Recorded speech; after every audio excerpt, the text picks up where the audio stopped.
सुप्रभात बच्चों। कक्षा 5वीं, विषय हिंदी, उपविषय पाठ 9 क्रिया तथा काल तथा पाठ 12 विराम चिन्ह। पुस्तक का नाम नई गुलमोहर हिंदी व्याकरण, व्याख्यान 1 दोहराई। बच्चों, आज हम व्याख्यान 1 में दोनों पाठों की दोहराई करेंगे। पाठ 9 क्रिया तथा काल। इस पाठ में बच्चों सबसे पहले हम क्रिया के बारे में जानेंगे। क्रिया किसे कहते हैं और क्रिया के कितने भेद होते हैं। क्रिया की परिभाषा है वे शब्द जिनसे किसी कार्य के होने या करने की सूचना मिलती है, क्रिया कहलाते हैं। नेहा पुस्तक पढ़ रही है, राम टेनिस खेल रहा है, किसान हल चला रहा है, शीला डॉक्टर है। अब इनमें जो ये रंगीन शब्द आप देख रहे हो तो ये क्या है? क्रिया का ही रूप है, जिनसे पता चल रहा है कि नेहा पढ़ रही है, राम टेनिस खेल रहा है, किसान हल चला रहा है और शीला डॉक्टर है। अब जो है शब्द है बच्चों, उसे भी हम क्रिया कहते हैं। क्या कहते हैं? क्रिया कहते हैं। अब हम जानेंगे धातु। धातु किसे कहते हैं? यह क्रिया का मूल अंश होता है जो उसके अर्थ को बताता है, जैसे लिखता है, लिखेगा, लिख चुका है, लिख रहा है आदि में लिख मूल अंश होने के कारण क्या है? धातु है। यानी कि लिख शब्द से ही ये सारे रूप बने हैं, लिख चुका है, लिखेगा और लिखता है। अब है क्रिया के भेद। बच्चों, कर्म की अपेक्षा के आधार पर क्रिया के भेद। क्रिया कर्म की अपेक्षा करती है या नहीं, इस आधार पर क्रिया के दो भेद हैं, सकर्मक और अकर्मक। सबसे पहले जानेंगे सकर्मक के बारे में।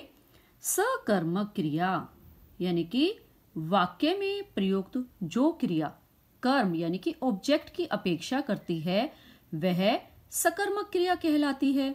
जैसे मैं खाना खा रहा हूं, रमा ने परीक्षा नहीं दी। अब यहाँ पर कर्म की उपेक्षा नहीं की गई है तो इसलिए यहाँ पर क्या है? सकर्मक क्रिया। नंबर 2, अकर्मक क्रिया। इसकी परिभाषा है जो क्रिया वाक्य में कर्म की अपेक्षा नहीं करती वह क्रिया अकर्मक कहलाती है। जैसे उदाहरण है, रोहन सो रहा है, बच्चे रोज सुबह मैदान में दौड़ते हैं।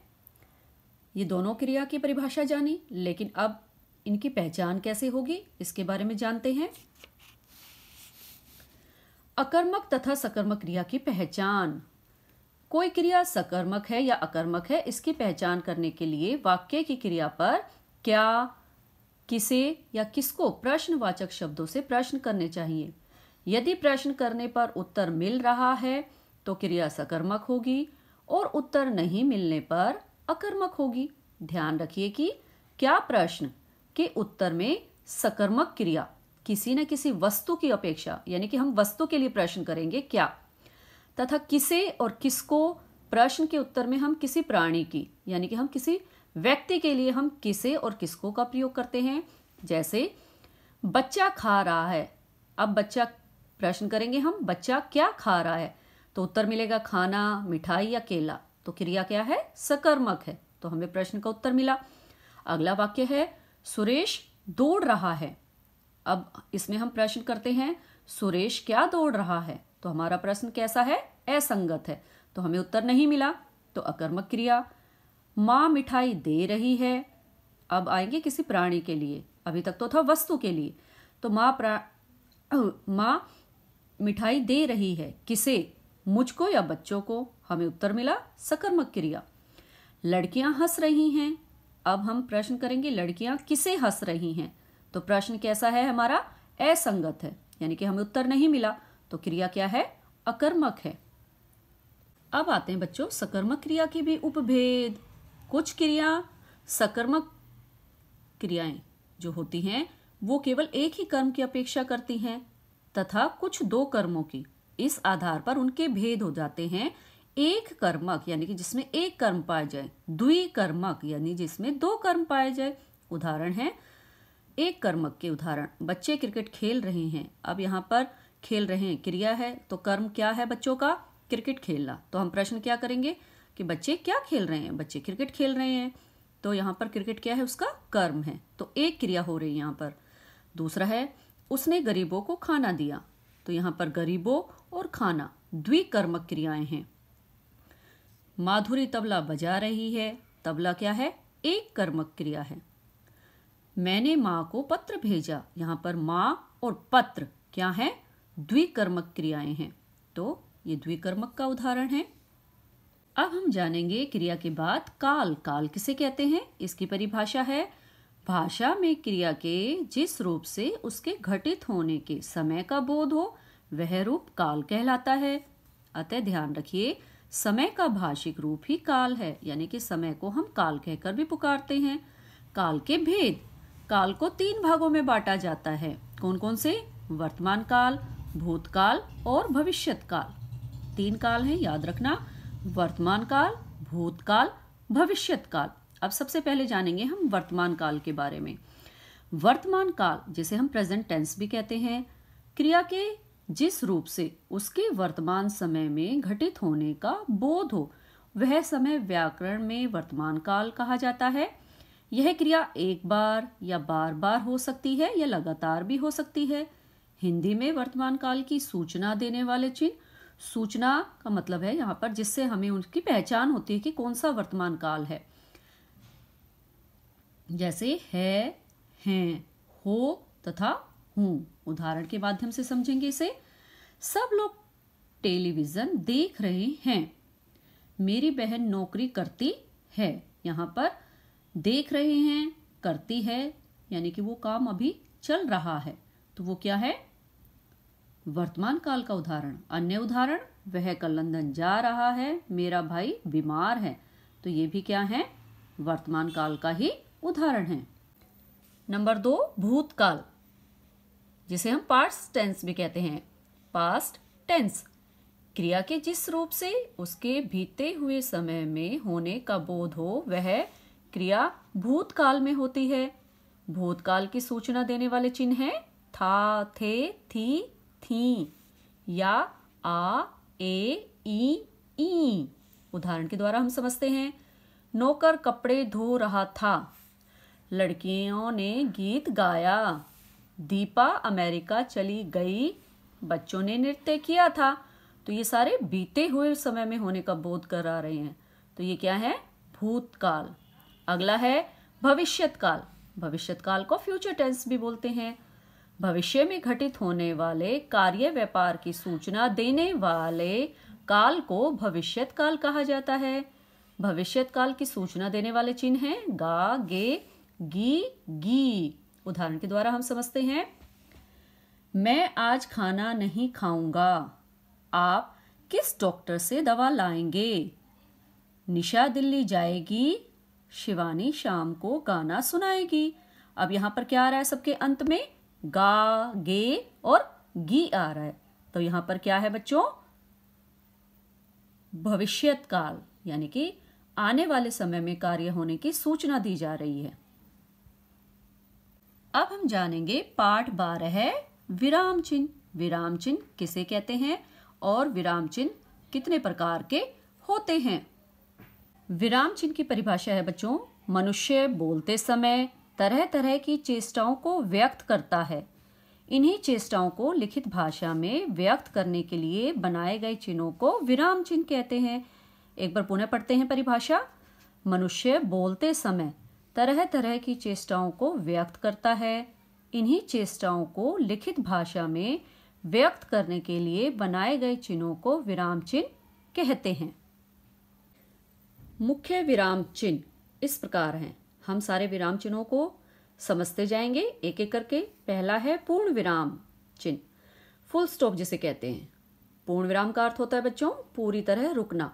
वाक्य पूरा होने पर लिखित भाषा में वाक्य के अंत में पूर्ण विराम का चिन्ह लगाया जाता है। जैसे आयुष पढ़ रहा है, मैं कल घूमने जाऊंगा। दूसरा है अल्प विराम चिन्ह जिसे हम कोमा भी कहते हैं।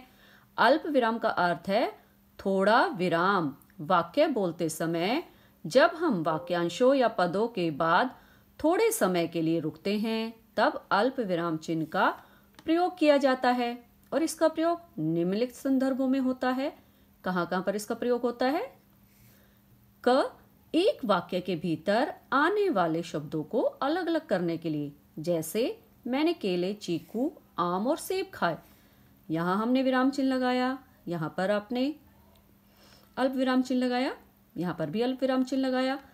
दूसरा है संयुक्त शब्दों को अलग करने के लिए, जैसे मेले में बच्चे, बूढ़े, युवक, युवतियां, अमीर, गरीब, छोटे बड़े सब आनंद मना रहे थे।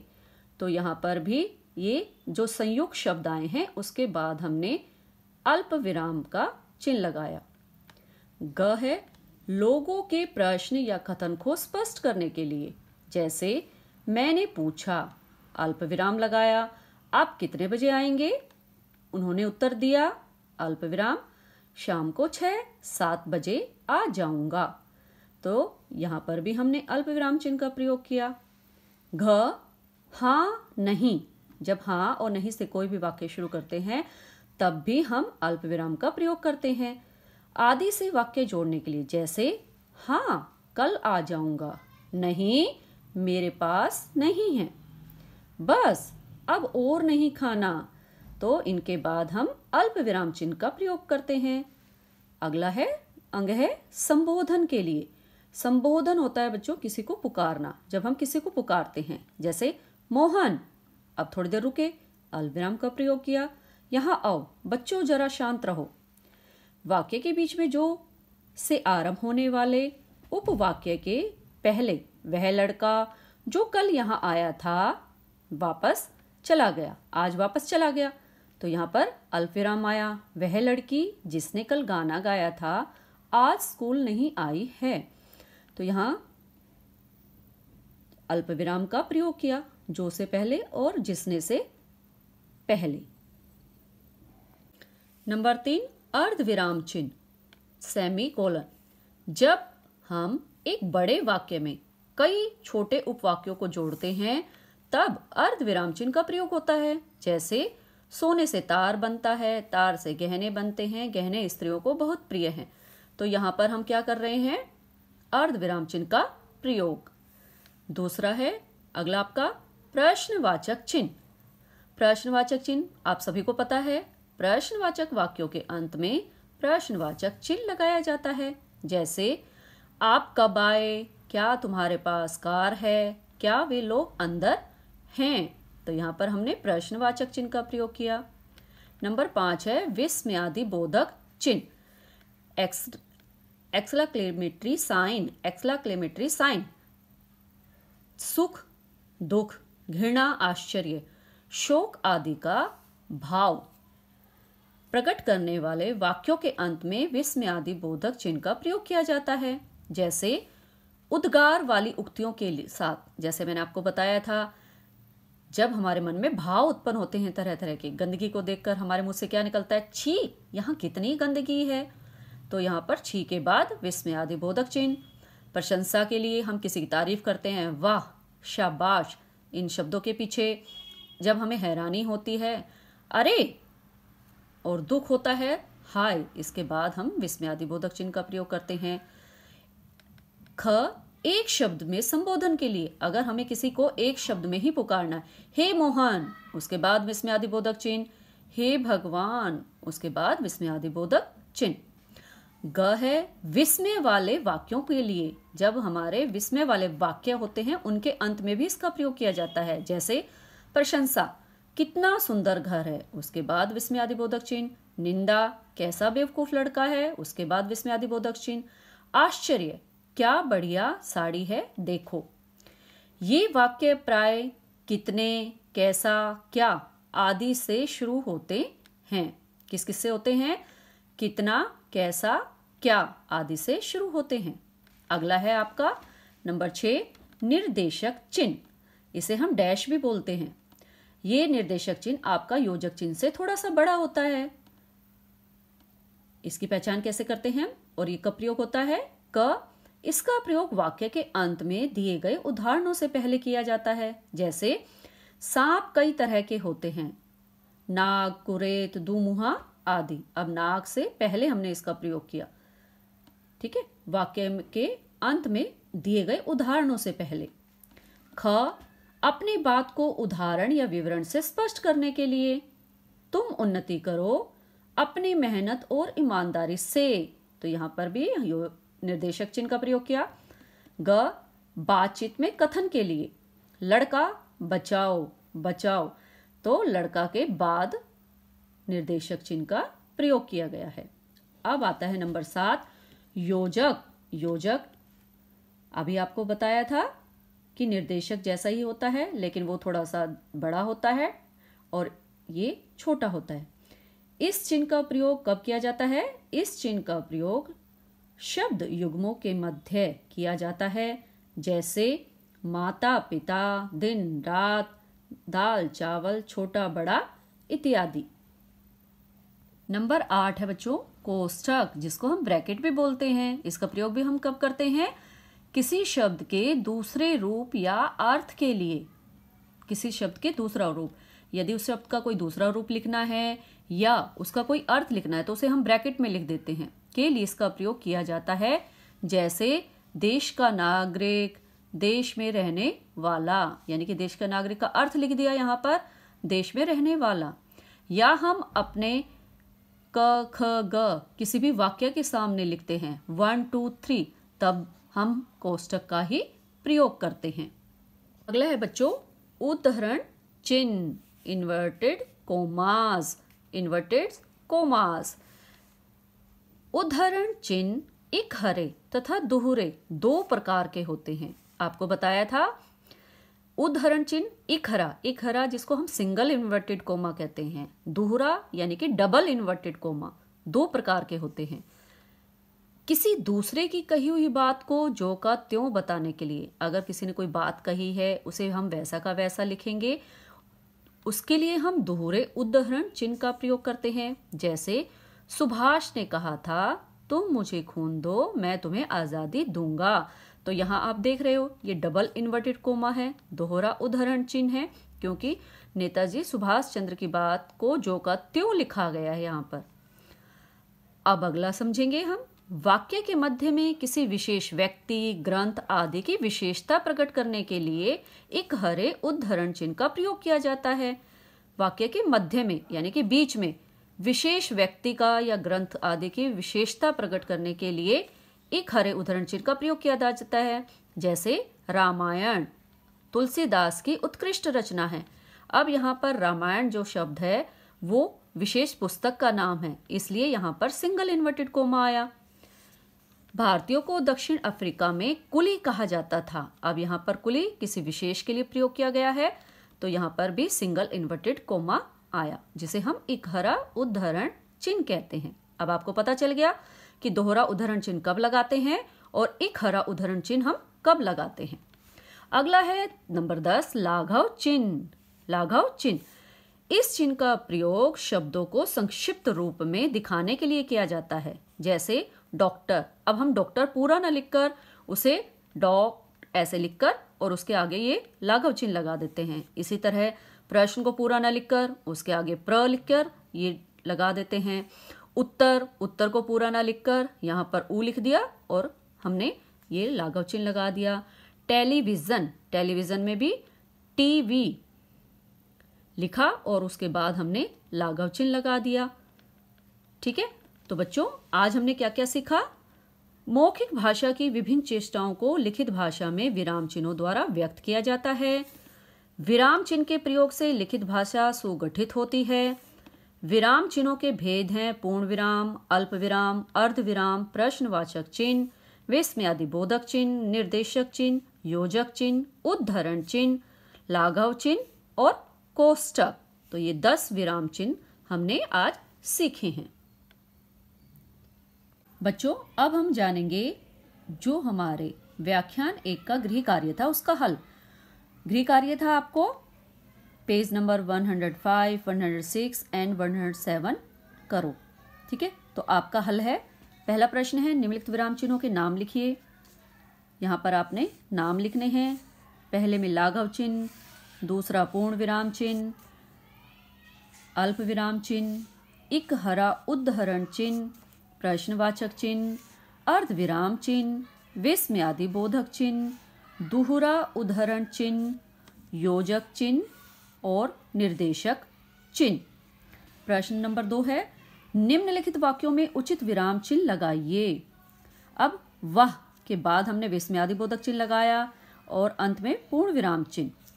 इसके बाद ख में तुम क्यों खेल रहे हो, यहाँ पर प्रश्न पूछा गया है, तो हम यहाँ पर क्या लगाएंगे, प्रश्नवाचक चिन्ह। ग, क्या तुम विद्यालय जाओगे, अब यहाँ पर प्रश्न पूछा गया है तो हम लगाएंगे प्रश्नवाचक चिन्ह। अगला है, अरे तुमने अभी तक खाना नहीं खाया, अरे के बाद विस्मयादि बोधक चिन्ह और अंत में पूर्ण विराम। अगला, आप किससे मिलना चाहते हैं, प्रश्नवाचक चिन्ह। तानिया अपनी सहेली, यानी कि यहाँ पर हमें रुकना है, अल्प विराम। अंशु के घर जाएगी, पूर्ण विराम। दादाजी सुबह शाम सैर करने जाते हैं, अब सुबह शाम के बीच में योजक चिन्ह और यहाँ पर पूर्ण विराम। ठीक है। अगला है, वर्ग क का ख से मिलान कीजिए। ये बच्चों आपको पहले भी बताया हुआ है, आपको कभी भी ऐसे ऐसे नहीं मिलाना, उससे आपका पता नहीं चलता। आपको संख्या दी गई है तो संख्या लिखनी है, क ख ग दिया गया है तो वो लिखना है। जैसे मैंने यहाँ लिख दिया है आपके लिए। पूर्ण विराम चिन्ह, कौन सा है पूर्ण विराम चिन्ह, ये वाला, इसके सामने क लिखेंगे। प्रश्नवाचक चिन्ह, ये वाला, ख लिखेंगे इसके सामने। विस्मयादि बोधक चिन्ह, ग लिखेंगे इसके सामने, विस्मयादि बोधक चिन्ह है ये। उद्धरण चिन्ह, ये वाला है, इसके सामने घ लिखेंगे। अल्प विराम चिन्ह कौन सा है, ये, इसके आगे अंग है लिखेंगे। योजक चिन्ह कौन सा है, ये, इसके आगे च लिखेंगे हम। ठीक है। अगला प्रश्न आता है बच्चों आपका प्रश्न नंबर 4, निम्नलिखित वाक्यों में सही विराम चिन्हों का प्रयोग करके वाक्य दोबारा लिखिए। आपको ये वाक्य दोबारा लिखने हैं क्योंकि विराम चिन्ह तो लगाए हैं इसमें, लेकिन गलत जगह लगाए हैं। आपको सही जगह लगाकर इसका प्रयोग करना है।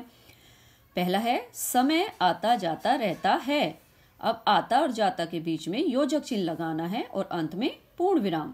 अगला है, ख, छी कितनी बदबू आ रही है। अब छी के बाद हमने विस्मयादि बोधक लगाना है, कितनी बदबू आ रही है के बाद पूर्ण विराम।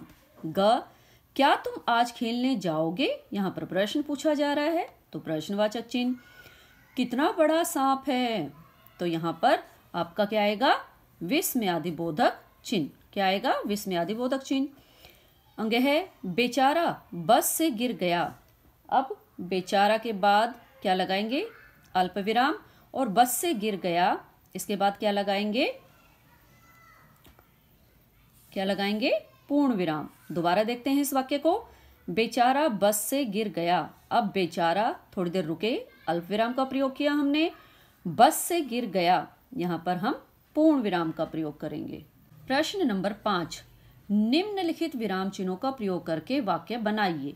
अब यहाँ पर विराम चिन्हों के नाम दिए गए हैं, जैसे योजक, निर्देशक, विस्मयादि। इनका प्रयोग करते हुए आपने वाक्य बनाने हैं, यानी कि वाक्य में इनका प्रयोग होना चाहिए। इन शब्दों का प्रयोग नहीं होना चाहिए, विराम चिन्हों का प्रयोग होना चाहिए। जैसे मोहन ने दिन रात परिश्रम किया, अब यहाँ पर मैंने योजक चिन्ह लगा दिया। ठीक है। निर्देशक चिन्ह, तुम उन्नति करो। निर्देशक चिन्ह, अपनी मेहनत और ईमानदारी से। विस्मयादि बोधक चिन्ह, वाह के बाद लगाया, तुमने तो कमाल कर दिया, तो वाह के बाद क्या लगाया, विस्मयादि बोधक चिन्ह। प्रश्नवाचक वाक्य बनाया, दरवाजे पर कौन है, प्रश्नवाचक चिन्ह का प्रयोग किया। अंग है, अर्ध विराम, मैंने अपनी कॉपी किताबें खोली, अर्ध विराम चिन्ह लगाया। पेन पेंसिल इकट्ठे किए और गृह कार्य करने बैठ गया। इसका प्रयोग कब करने के लिए बताया था, जब एक बड़े वाक्य में छोटे छोटे उपवाक्य होते हैं। तो यहाँ पर खोली के बाद हमने अर्ध विराम चिन्ह लगाया। इसके बाद है पूर्ण विराम, ये तो आप सभी को पता है, मैं विद्यालय जा रहा हूँ, पूर्ण विराम। कोष्टक, यानी जिसको ब्रैकेट भी बोलते हैं। सिन्हा साहब पाटलिपुत्र, यानी कि इसका अर्थ यहाँ पर बताया जा रहा है। पाटलिपुत्र कहाँ है, पटना में, तो पटना में रहते हैं। सिन्हा साहब पाटलिपुत्र, यानी कि पटना, ब्रैकेट लगा दिया, में रहते हैं। अगला है बच्चों लाघव। लाघव का आपको बताया था कि शब्द को संक्षिप्त लिखने के लिए, जैसे डॉक्टर, पूरा ना लिखकर हम डॉक्टर, डॉक ऐसे लिख देते हैं, और यहाँ पर हमने लाघव चिन्ह लगा दिया। मरीजों को दवा देता है। झ है अल्प विराम। अल्प विराम का कब प्रयोग करते हैं? जब हम एक ही वाक्य में अनेक शब्द आ जाते हैं उन्हें अलग करने के लिए, जैसे विज्ञान, गणित, अंग्रेजी तथा हिंदी मेरे प्रिय विषय हैं। तो यहाँ पर अल्प विराम का प्रयोग किया। अंग है उद्धरण चिन्ह, दोहरा उद्धरण चिन्ह, यानी कि किसी की कही हुई बात को जो का त्यों लिखना। जैसे दादी ने कहा, यहाँ पर दोहरा उद्धरण चिन्ह, कुछ पढ़ा लिखा भी करो। और यहाँ पर बात खत्म हो गई है हमारी, तो हमने दोहरा उद्धरण चिन्ह बंद किया। आपको ध्यान रखना है बच्चों, हमेशा दोहरा उद्धरण चिन्ह बंद होता है आपका पूर्ण विराम के बाद। ठीक है, दादी ने कहा अल्प विराम और दोहरा उद्धरण चिन्ह यहाँ से शुरू हो जाएगा, कुछ पढ़ा लिखा भी करो, और पूर्ण विराम के बाद लगाया हमने दोहरा उद्धरण चिन्ह। अब आती है आपकी वर्ग पहेली। दी गई वर्ग पहेली से विराम चिन्हों के नाम ढूंढकर चिन्ह समेत लिखिए। आपने विराम चिन्ह यहाँ पर नाम इनके विराम चिन्हों के ढूंढे और यहाँ पर लिखने हैं, और यहाँ पर इनका चिन्ह भी लगाया, जैसे मैंने आपको यहाँ पर करके दिखाया है। पहला है पूर्ण विराम, तो पूर्ण विराम यहाँ मैंने लिख दिया, यहाँ पर पूर्ण विराम का चिन्ह लगा दिया। दूसरा मैंने ढूंढा अल्प विराम, यहाँ पर अल्प विराम लिखा, यहाँ चिन्ह लगा दिया। तीसरा मैंने ढूंढा उद्धरण चिन्ह, यहाँ पर उद्धरण चिन्ह ढूंढा और उसका चिन्ह लगा दिया। अगला मैंने ढूंढा कोष्टक, कोष्टक ढूंढा और यहाँ पर उसको कोष्टक का चिन्ह लगा दिया। अगला है लाघव, लाघव का ढूंढा मैंने और यहाँ पर लाघव लिखा और यहाँ पर इसका चिन्ह लगा दिया। अगला है योजक, योजक यहाँ ढूंढा मैंने और उसको लिखा यहाँ पर और योजक चिन्ह का यहाँ पर चिन्ह लगा दिया। अगला है निर्देशक, निर्देशक यहाँ पर है, निर्देशक को ढूंढा और यहाँ पर इसका चिन्ह लगा दिया।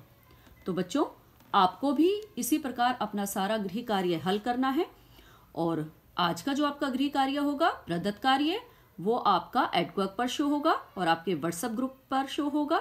उसे देखकर आपको अपना गृह कार्य करना है। अगली कक्षा में हम फिर मिलेंगे, तब तक के लिए धन्यवाद बच्चों।